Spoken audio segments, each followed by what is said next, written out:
Good evening. Hi, y'all. What's going on? Oh, it's been a day. It's been quite interesting. It's open enrollment season for me.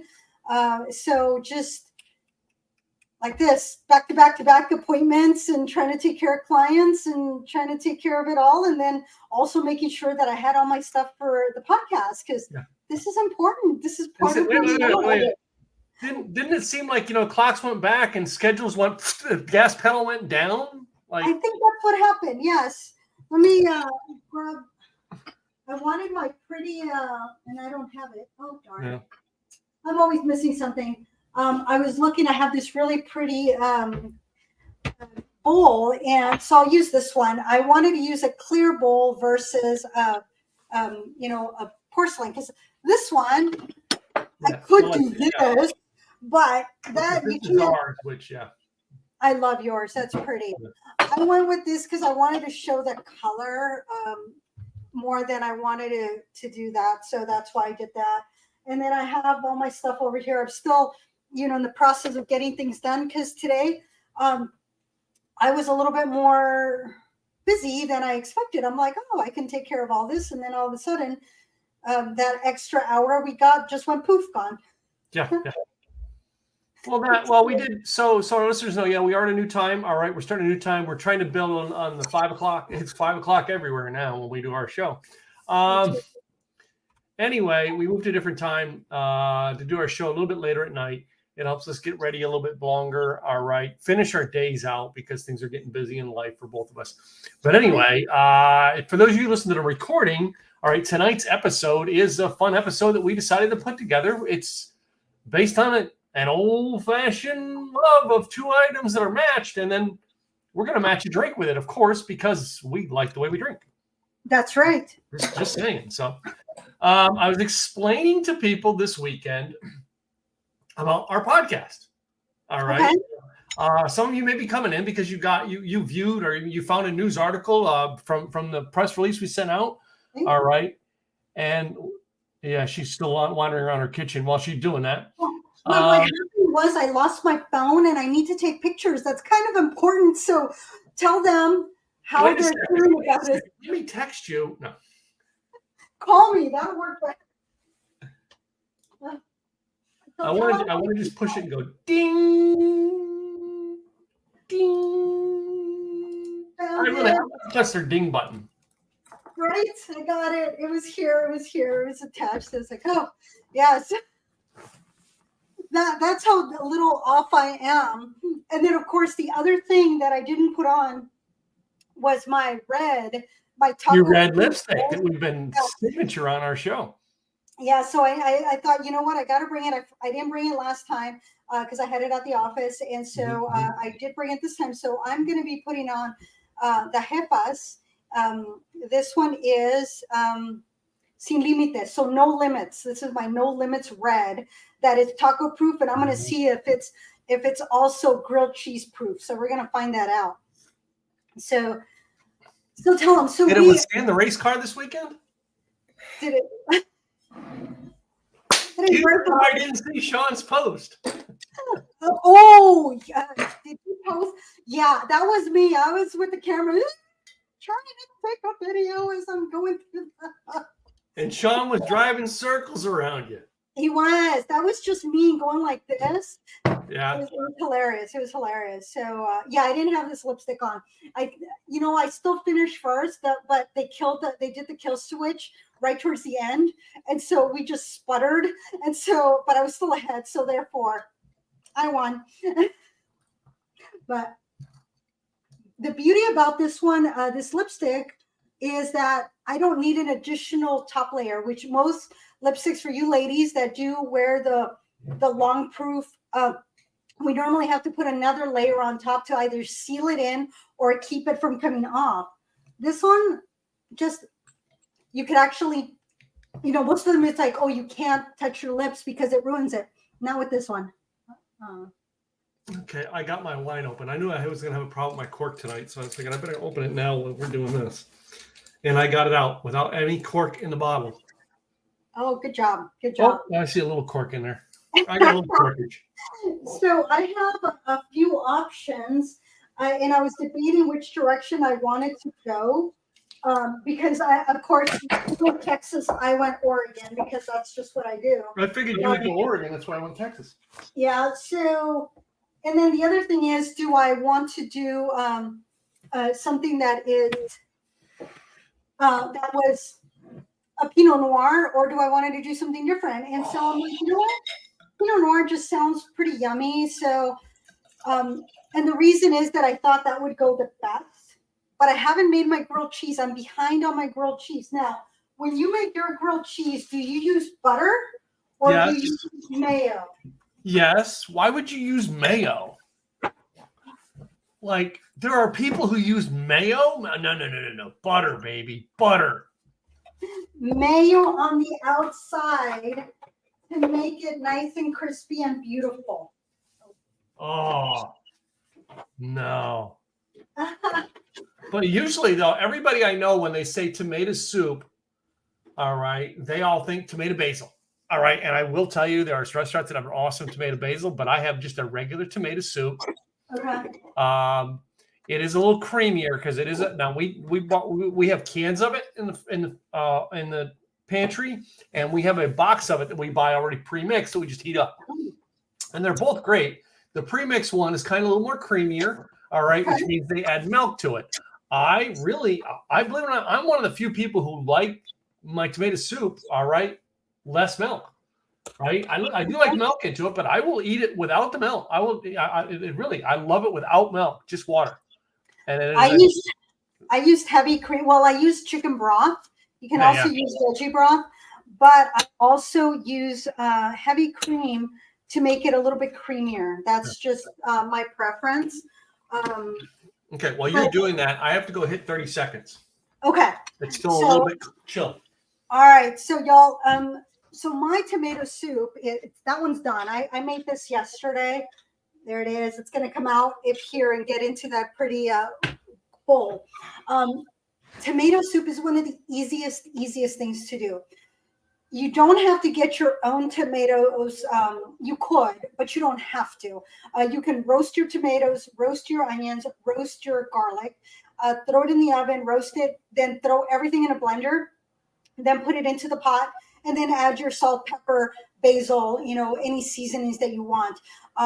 What I did to make it a little life easier, because yesterday I did run a half marathon. And so I was like a little tired by the end of the day.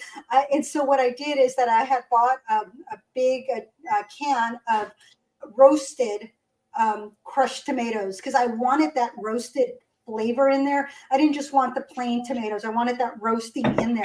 So that's what I use. So I grilled my tomatoes. I grilled the fresh garlic. I also had a half of a orange bell pepper, and I wanted a little bit of sweetness, so I threw that in there. Once all that, and it was chopped up finely. Once all that was almost like a little roux, I added my seasonings. Then I added the crushed roasted tomatoes in there, and I mixed everything together. I also added dry basil because the fresh basil looked ugly at the store. So I just went with dry basil, salt, pepper, and I added a little bit more garlic. Once all that was incorporated, then I added chicken stock to it and I tasted it. Once all that was done, what I could have done is that I could have blended it to make it nice and smooth. So it all depends. What do you prefer? Do you prefer smooth or do you prefer chunky? Well, I wanted a little bit of chunk in there, so I left it. And then I added the heavy cream to make it a little bit more creamy. And also, don't forget to add sugar, because the sugar helps break down a little bit of the acidity. The other thing that helps break down the acidity is baking soda. Not baking powder, but baking soda. Really? So what it does is that it helps bring out the sweetness of the tomato and calms down the acidity of the tomatoes. So with a little bit of sugar and a little bit of baking soda, you're going to bring that sweetness out. So it all depends on, even if you don't like sweet, still add the sugar to cut down the acidity. And if you say, well, I really don't want that, then make sure you put in baking soda. That's going to sweeten the tomatoes, which is going to tone down the acidity. But tomato soup, you could just make it basic: tomatoes, onions, garlic, basil, and then your seasonings. And that's it. And then you could also blend it to make it nice and creamy and soft and smooth, or keep it chunky. And that's almost the base to making a gazpacho, which is a cold tomato soup. So tomato soup is a great way to go. And it's super easy. I don't make enough of it just because I'm not a big soup person, but I do like soup. I'm not a big soup person, but like I could have this soup every week. This is one of my, this and sweet our split pea soup, my two favorite soups. Oh, I love split pea soup. Yes, split pea soups are fun, especially if you have a ham hock in there. Oh, yes. my goodness. Oh yeah. Cut you up some ham, some little pieces of ham. You have to do the ham hock. I can cut up little pieces of ham and throw in there. Yeah. Let it slow cook in it. Oh baby. Yeah. That ham hock just for me makes a huge difference. I remember the first time I made it, I was by myself, so I sat on the couch because I was being just lazy bum. And my cat comes up to me and he's like, "What you got there?" And so I got a little piece of the bread with the split pea soup, and he's like, "Oh my goodness, he absolutely loved split pea soup." And I don't actually think he liked split pea soup. I think what he liked was the ham that was in the split pea soup. Usually that's what he likes, yeah. So the whole piece of the mayo goes on the outside, and it helps cook. And I put butter on the outside of mine to make them cook. Which you can also, but there's something about ooh, that's warm. There's something about the mayo that also there's oils in here that also help it cook and make it beautiful. So that goes there. So yes, mayo, y'all, and not just any mayo, but Best Foods or Hellman's. That's what we're looking for. So not cheap mayo, yeah. No, not cheap mayo. And there's a lot of things you can add to grilled cheese. You can add bacon. You can add grilled mushrooms. You can add ham. That is not a grilled cheese sandwich. Grilled cheese is cheese and bread, baby. That's a grilled cheese. Anything else is a different sandwich. Yeah, it's a ham and cheese or ham and grilled cheese. Yeah. I'm gonna or add you could, wait a minute. Or you could add little shavings of roast beef and make it make a Philadelphia cheese or cheesesteak. But that's not a cheese sandwich. Just saying. There are rules to this thing in Tim's house. There's always rules. Yeah. But, so I chose for wine tonight to pair with it because I was like, I was going to do, we did say our show tonight is supposed to be tomato soup, grilled cheese, and then like a wine that we would pair with it. right. Now, as always, anything that you eat or anything you eat can always be paired right? You can always find something to pair. Wines go with an awful lot of things, and then you get certain things that you're just going to have beers with, right? And then certain things you're going to have a mixed drink with, right? I'm looking at this and going, I would actually have a wine with this. So, of course, Best Foods only on the menu. That's right. Yep. Best Foods or Hellman's. Tomato on a grilled cheese. Yes. It's still not a grilled cheese sandwich, though, Sean. That is a tomato and cheese sandwich. It's a different sandwich. All right. Is my point. It's a different sandwich. But anyway. So I chose a wine tonight that is done. It's from one of the memberships that we have here is Messina Hoff in Texas. All right. Gwen and I are VRP members. Messina Hoff. All right. Their main thing is down in College Station, Texas. They are down in the Hill Country, as well as here in Grapevine. We're members of the Grapevine store. Go over there on a regular basis. And they have one called a Steam Engine Red. Oh. All right. Oh, it is a really good blend. I wish I went to read the bottle and did not get, all right. I just did not get the mixture, what it is. But it is designed for our Grapevine store because the Grapevine store that we go to is right near a train station. Oh, okay. So, and it's in what's called the Old Wallace Hotel. And it actually says Messina Hoff Grapevine Winery, all right, at the Wallace Hotel. This is a blend made for this location.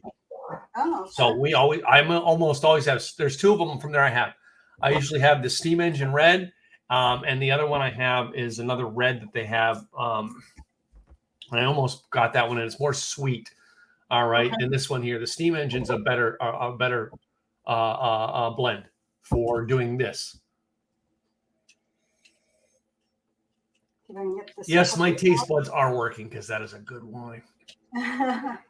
So I was worried because last night we come back in from our flight and we just stopped at the wine bar at the airport. We're like, screw this.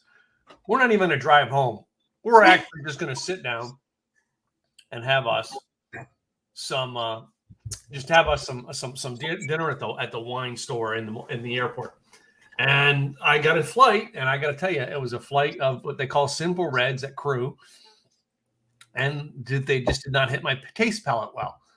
Oh. Of course, I think I know why. Why is that? Because I started off my morning in the Charlotte airport with a Bloody Mary with a double.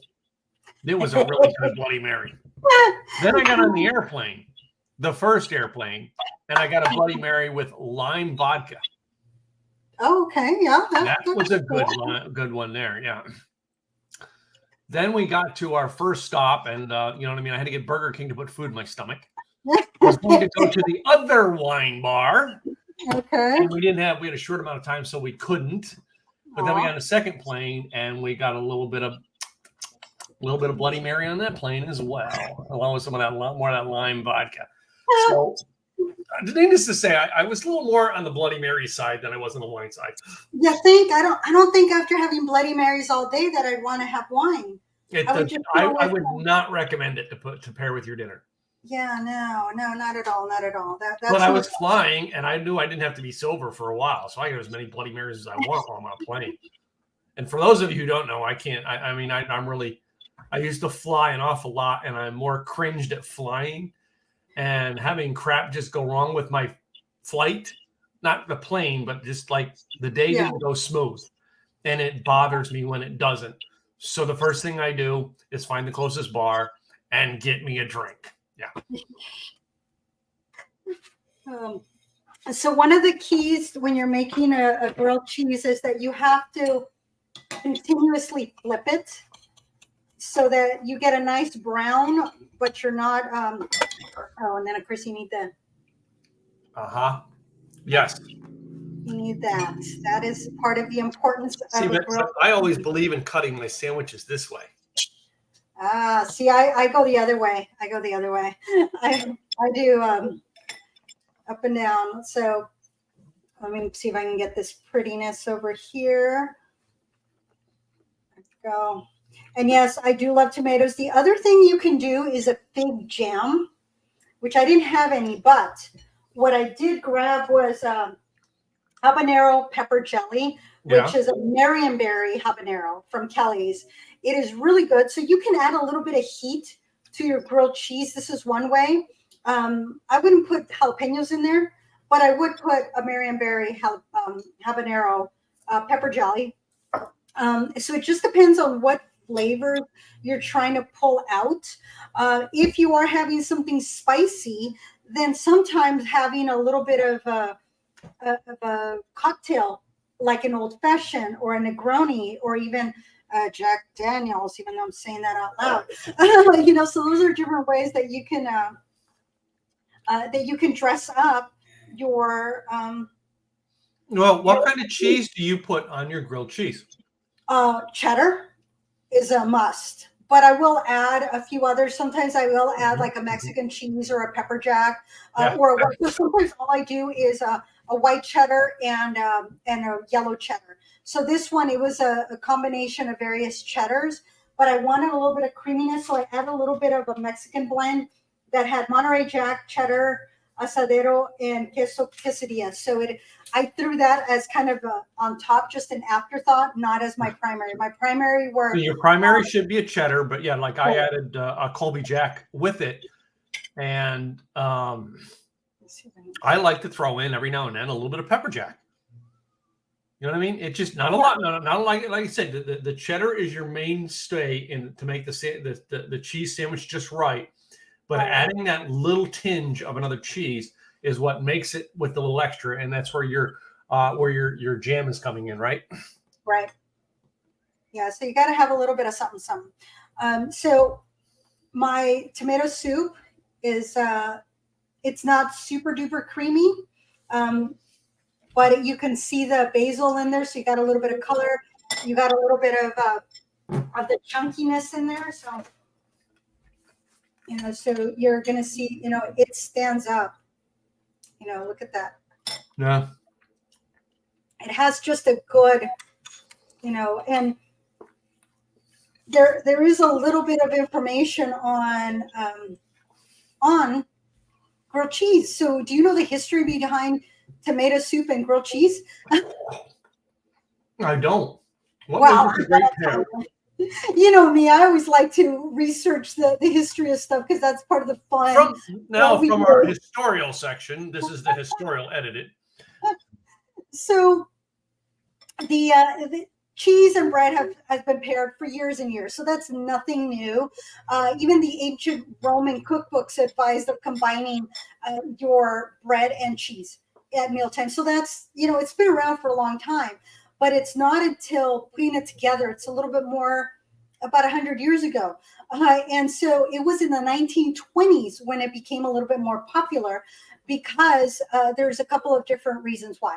One of them was because the invention of the toaster was one of the reasons, and the other was also the processing of cheese, where it also became the bread slicer and the processing of cheese were two of the catalysts that kind of helped with all this. But it was in the 1920s when it kind of started. When the Great Depression came, grilled cheese sandwiches were just a staple in the homes because they were pretty inexpensive, and grated American cheese and processed cheese, and people added whatever they could, like tomatoes and eggs and pineapple and bacon, and then to make it a little bit more hearty, because it was open-faced, they added the second one to make it into more of a sandwich and not open-faced. And then in the 1930s, that's what poor Americans could afford: inexpensive grilled cheese sandwich, which had a lot of nutrients in it. And then during World War II, the grilled cheese sandwich was even more of a favorite with the Allied armed forces. And so then it became a staple in school cafeterias. Housewives started to make grilled cheese for their kids and part of the meal planning for homes. And now you can find grilled cheese everywhere. Whether you're going to a deli or a high-end restaurant, you're going to find some sort of grilled cheese. And some of them are upscale, brought up into some very elegant. Others are just, basic, like what I did today. I just went basic. I didn't try to go with the really thick bread. I didn't try to add the grilled onions and all the other things I normally would want to add. And kids love it. It's easy to eat. It's yummy. And parents love it because it's nutritious.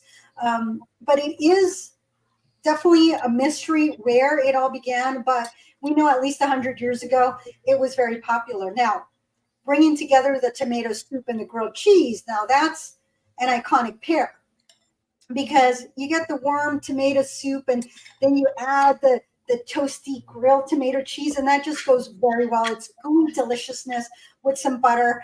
And look how beautiful even though I had mayo on the outside, I do have butter on the inside. So there is butter in this, and I did have butter on the pan. So it was butter plus the mayo. But it's just been a while. In the 1800s, it talked about tomato soup. And then bringing it together, it's, again, World War. So it took a war to bring these two together. The sailors and other military members during World War II, again, loved it. And so the vitamin C that was in the tomatoes was a great complement to the sugars and carbs of the grilled cheese. So that it's been around for a long time. So spruce it up, do different things, make it very fresh and delicious. And then the way you pair it, depending on what you want, and you got that spiciness, but adding mayo just gives it a little bit of soft but tangy taste. And you can also add oregano to this. It's the gardeners. Gardening time at your house, huh? I know, they should have been here earlier. I had a feeling that I'd hear them because I saw a lot of leaves outside. Beautiful. But also adding like maybe bits of bacon gives it crispiness, and then a little bit of the saltiness, and it also enhances the sugars in the tomatoes to just bring out all the flavors. And my mouth is watering. But these two just definitely go well together. You can just dip it in there and make your tomato soup just pop with some grilled cheese, and the cheese make it pop with the tomatoes. So there's a lot of things you can do with this. It's just have fun with it.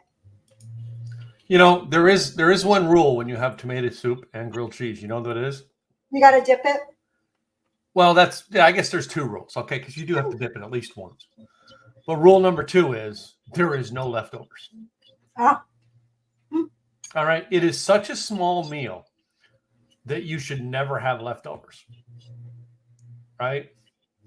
And no matter whether you eat it for a small bit to fill, just to take a small meal, or you use it as a good meal, it is a filling meal that you should always fill. I'll always finish it off because you don't need a lot to fill you up. Number 2, it is a satisfying meal and it doesn't bloat you after you eat it. You ever notice that? It is the one combination I can eat and eat, even if I ate 3 sandwiches. I'm not bloated when I'm done eating it. I'm full. I'm satisfied, and all right, it is a healthy meal, so it keeps you it gives you energy, which is why we're eating. So, yeah. Anyway, I had to mute myself because it was loud. It's still a little loud. It's still outside. So, tell me how you're pairing your wine.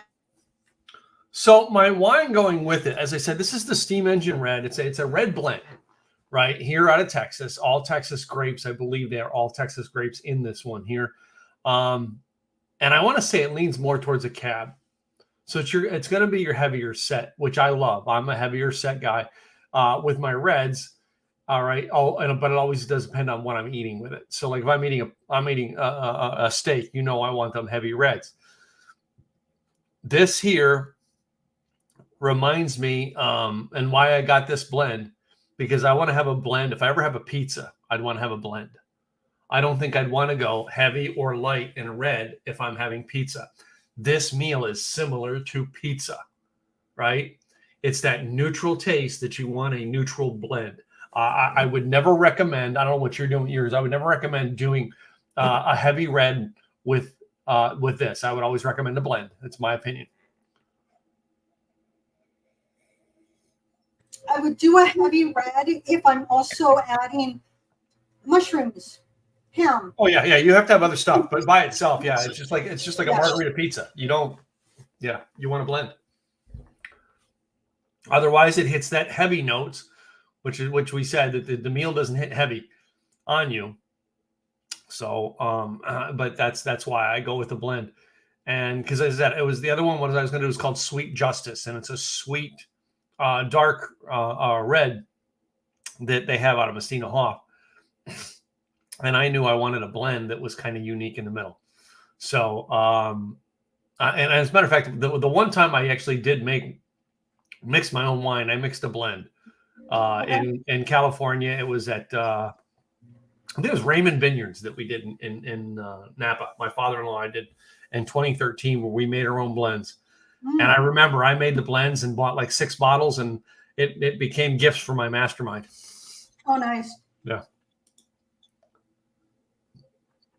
So I added a little bit of the Marionberry habanero to my grilled cheese. Not with the tomato, just the grilled cheese.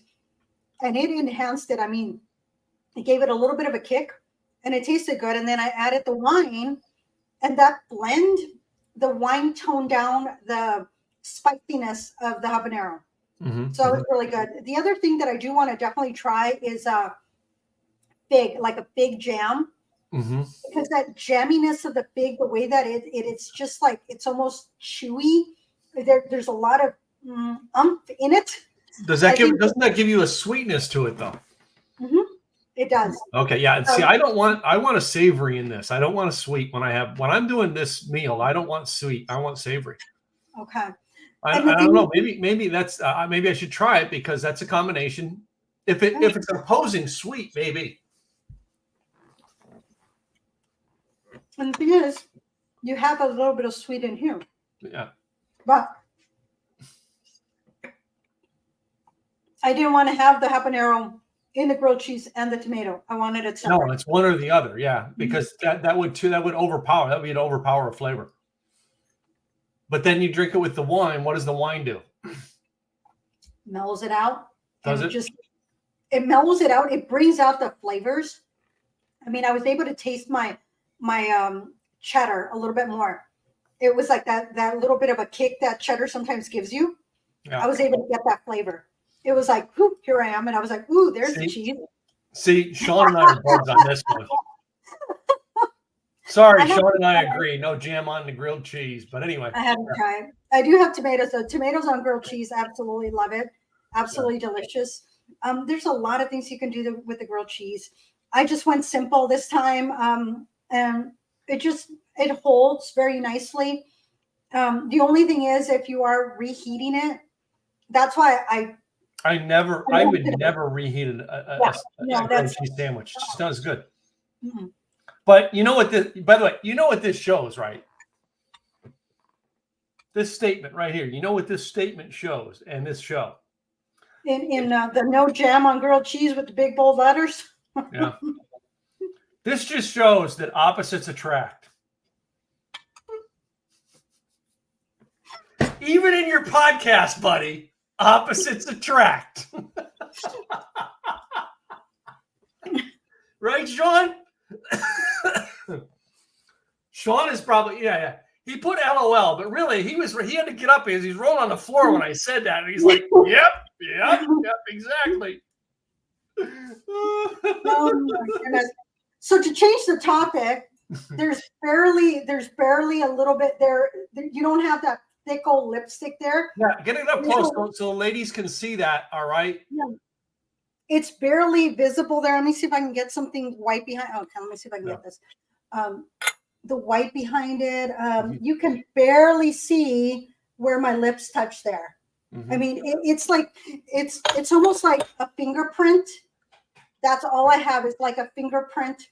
There's a so they aren't a sponsor of our show yet, but sooner or later they're going to be a sponsor of the show because they're going to sponsor Gladys and send her all this lipstick for free.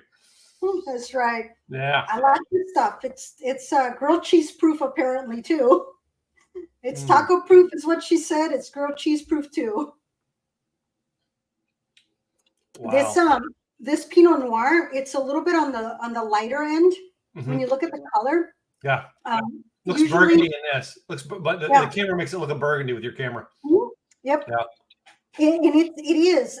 It's usually a Pinot Noir for me is darker than a Merlot. A Merlot. This is like the color of a Merlot.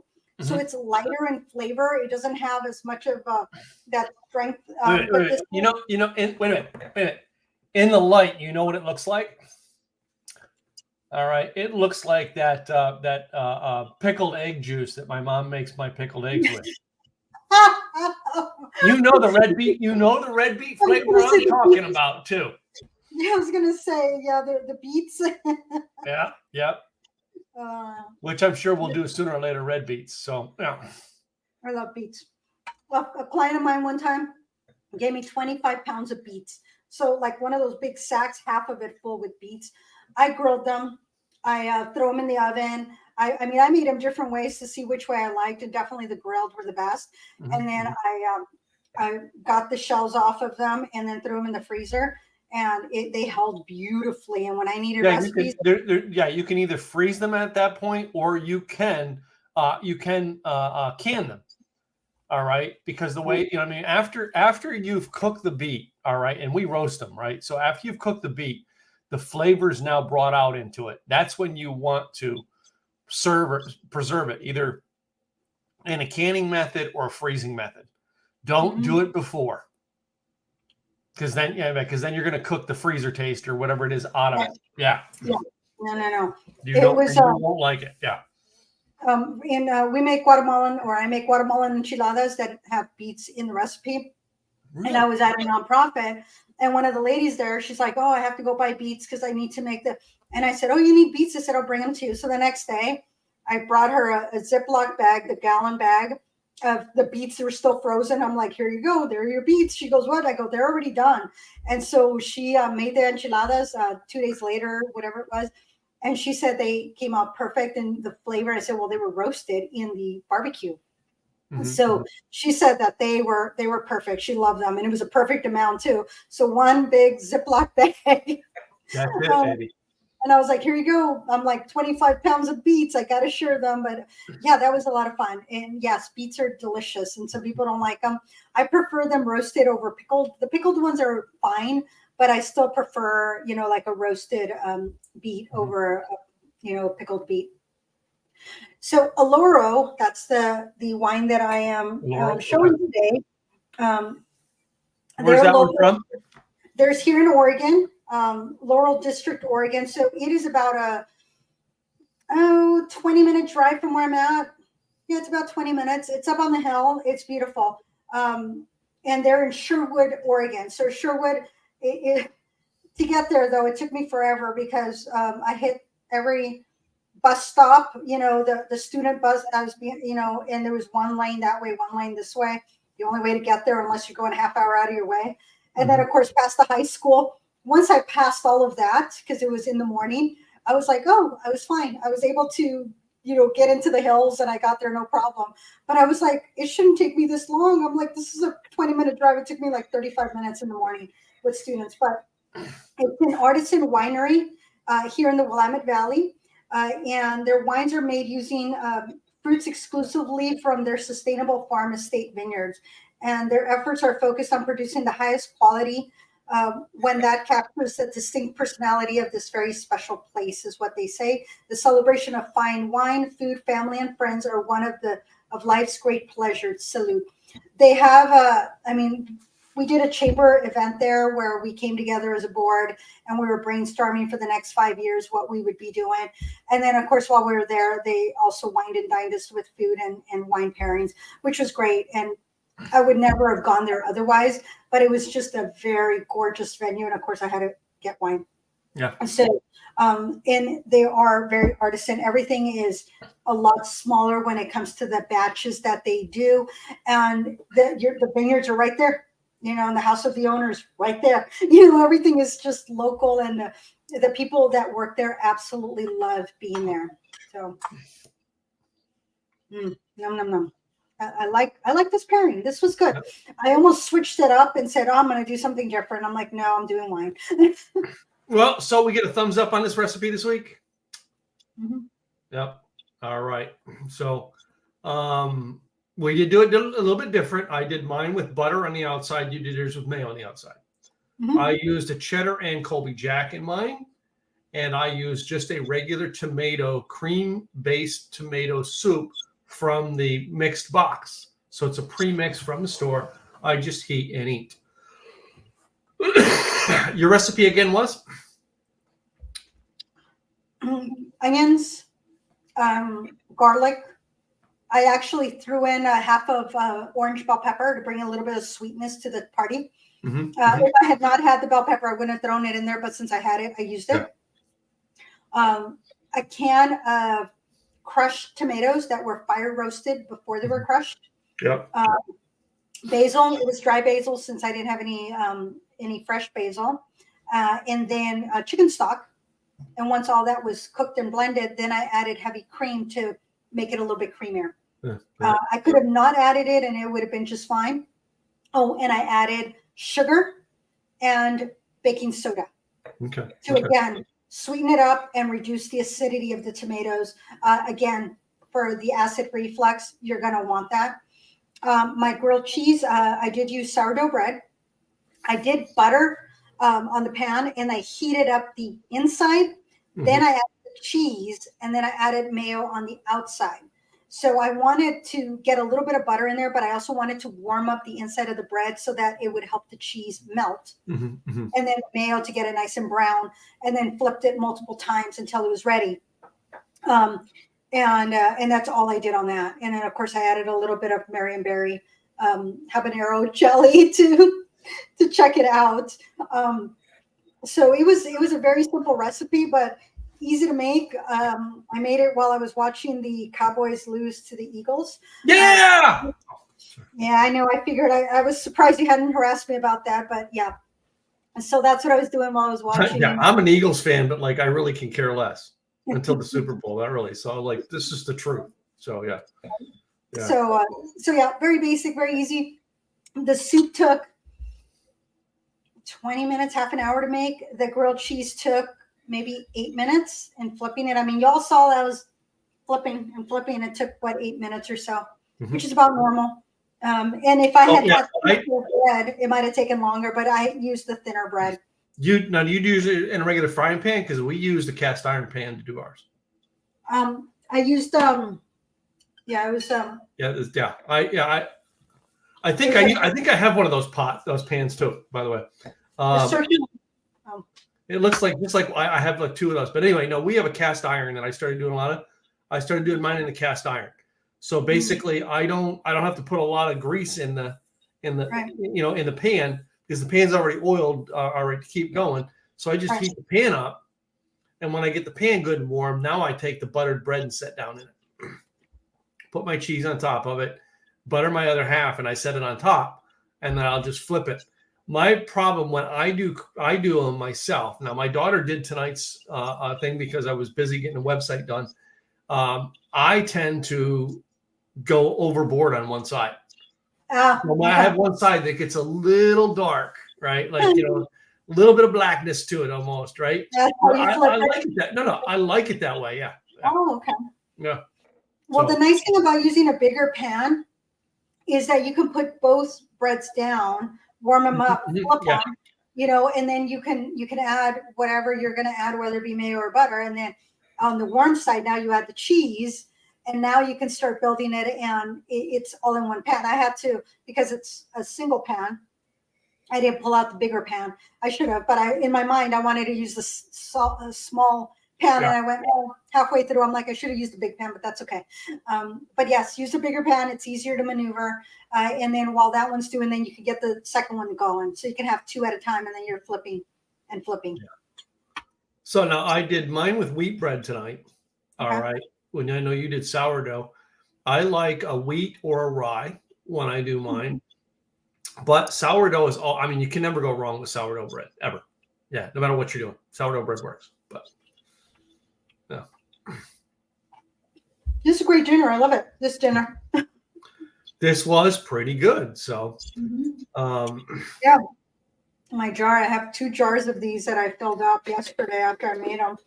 And I used the bigger jar of the, I think it was one of the organics brand that I used, the fire roasted crushed tomatoes.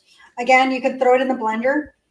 And then the other way you can do it, make it even easier, is cut up your tomatoes, your onions, your garlic, throw it in the roaster, roast it in your oven, throw everything in the blender, and then throw it in the pot to season it. Yeah. Done. There are so many ways to make your tomato soup. People just think, oh yeah, it's just cut up some tomatoes, throw them in a soup. No, there's a million ways to make tomato soup, and none of them are wrong. It's what do you like? What do you prefer? What do you enjoy? And if you look at some of the recipes, look at some of the 5-star restaurants, you're going to see they're going to upscale them. They're going to use the thicker Texas toast. They're going to put different yummies inside the grilled cheese. It's not going to be basic. It's going to be upscale. They're going to take it up a notch. So, and Gwen did a tomato basil soup with fresh basil a couple of weeks back, and really, I mean, it was just like just right, but almost to the tip of what you should have in basil. But when you reheated it the next night, the basil was almost overpowering. Yeah. So I said to her, and she's like, "Oh, bad." I'm like, "No, you just either cut back on the basil or double down on the tomatoes, right?" I says, because that fresh basil, the second night you have it, it's is it gonna pop when it's fresh? Yeah.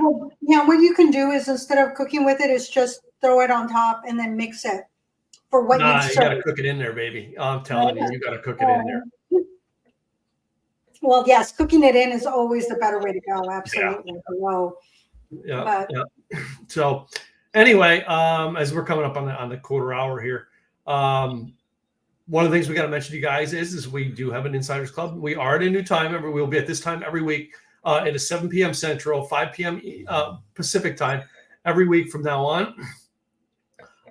We have a full set of episodes set for the month of November. All right, including what we will tie up the end of the month with our famous. I think this is our second year in a row, maybe our third year in a row of leftovers after Thanksgiving. So I don't remember if we did that the first year or not, but anyway, that's going to be it's going to be a new annual show. Leftovers the Monday after Thanksgiving. And you know what I mean? We have a couple more good ones before than those guys. So you got to tune in and watch them. But check out our Insiders Club. LikeTheWayYouDrink.com. All right. We have a little button there that says, hey, yes, I'd like to be part of the Insiders Club, where I can get to be part of tastings. I can get the opportunity to buy mixed liquors that we as a team will put together. Actually, the better half of the team who's better at taste is going to put them together. Oh, she's over there. Yeah. But anyway, we're a team. All right. There are certain things she does. There's certain things I do, guys. And that's just the way that the show goes. All right. But, you know, I mean, the Insiders is a club. It's free to join. You must be 21. All right. Any expenses in the club is all like, you know, if you come to an event, it's at your own expense. If we do drinking, you have to buy your own drinks and stuff for the virtual tasting to meet us online. We do not provide any of that. So that is why we specify, yes, it is free to join. All right. You do cover your own costs for the food, the drink, and things like that. All right. We're not doing that would make the club expensive if we actually put it all together and shipped it to your house. So you can do tasting with us. Yeah. But other than that, this show is sponsored every week by Gladys and I and our businesses. All right. Considering it's busy season. All right. And she is the female. She gets to go first and tell you about her business first. Hi, y'all. Gladys Boutwell, Insurance by Design. I help employers with their employee benefits that can attract and retain that quality staff. Who do you know that is deciding what can I do to keep good people in my company? You know, sometimes that little thing, that one thing, the dental or maybe a legal plan or maybe an accident plan, whatever it is, sometimes those things are what that employer can do to share and show that they care about their staff. So that's what I do. I truly want to help small businesses grow and take care of their staff. They're going to spend the money. Who's going to get it? Their employees or taxes? Hey, let's see how we can give the employers a heads up on somebody else by providing benefits. You can go to insurancedesignpros.com. On the upper left-hand corner, there's a way you can get 101 employee benefits for all budgets. It's the white paper. The book is coming out pretty soon, but you get the white paper, at least a high level on some of the things that you as an employer can do to show that you care about your staff. That's Gladys Boutwell at insurancedesignpros.com. And I'm Gladys with Insurance Design Pros, which is different. The company's Insurance Design Pros. My website is Insurance by Design is my company. Insurance Design Pros is the website. Just to confuse everybody. And this is my co-host. Hey guys, my name is Tim Gillette, and I host a company called Simple Easy Websites. All right. Simple Easy Websites is designed to help you get your website done. All right. Fast with a template. We do 5-page templated websites for the small business, the coach, the entrepreneurs who are just out there getting their things going. 5 pages, $9.97, very, very cheap. All right. As well as a very, very low maintenance fee every month, which will take care of it. Make sure it stays fresh, stays secure, and works for you at all times. You want to find out more? Go to simpleeasywebsites.com, book a consultation call with me or one of my staff. We'll actually go through your personal needs to see what we have to fit. And guess what? Even if you're past what we do, we have a lot of relationships with some custom builders who are both efficient as well as quality work themselves, and we can connect you with. Go to simpleeasywebsites.com. All right, book you a consultation. We'll talk about your website. So let me do that and click back to here. So with that, it's been a fun week. It has. Yep. So next week, what are we doing next week? Do you even know? I think we're doing chili or something, aren't we? Yeah, I think next week it is chili. And let me look. I know I had it up a moment ago. I had it, but I took the papers off the desk so I wouldn't spill food on it. Well, I took a picture of it. Oh, yes. Chili and beer. chili and beer. We will be making chili and beer next week. We'll probably actually be putting some chili in the beer. We're going to both bring our secret recipes. You know, the only thing that's cool is the only thing that we're not going to be able to do is to ship each other our recipes to taste. I know, that would be so cool. Because I got to make it the weekend before. I can't make it days before. I got to make it like Saturday or Sunday. I'm going to make it. Yeah. Yeah. And then I might even fire it up Monday morning and let it slow cook all day. You could do that too. Mm-hmm. I know. Have it to smell in the house all day long. Oh, yeah. Well, the funny thing is that I had a vegetarian chili after the race yesterday, and I almost asked for a bowl to go because I said, well, but it's not going to hold the wheat. Damn it. Yeah. I'm like, I wish I was doing chili. I'd just bring this in and go, so this is what they fed me? And bring it in for today. But yeah, that was what I had. Vegetarian chili. It was pretty good. There's some pretty good vegetarian chilies out there. Maybe that should be one week. We may do an episode of just vegan. We have to come up with a vegan chili or a vegan something or other. Well, no, if we do think about it, vegetarian chilies, to me, that's one of the best chilies out there. All right. If you're a vegan or a vegetarian, all right, I am not objective to vegetarian chilies. Trust me, they are good. Mm-hmm. So, a lot of flavor. Yep. All right, guys, we will see you next week. All right. We appreciate you guys stopping by. As always, go check us out on Apple and Spotify and everywhere. In the meantime, cheers.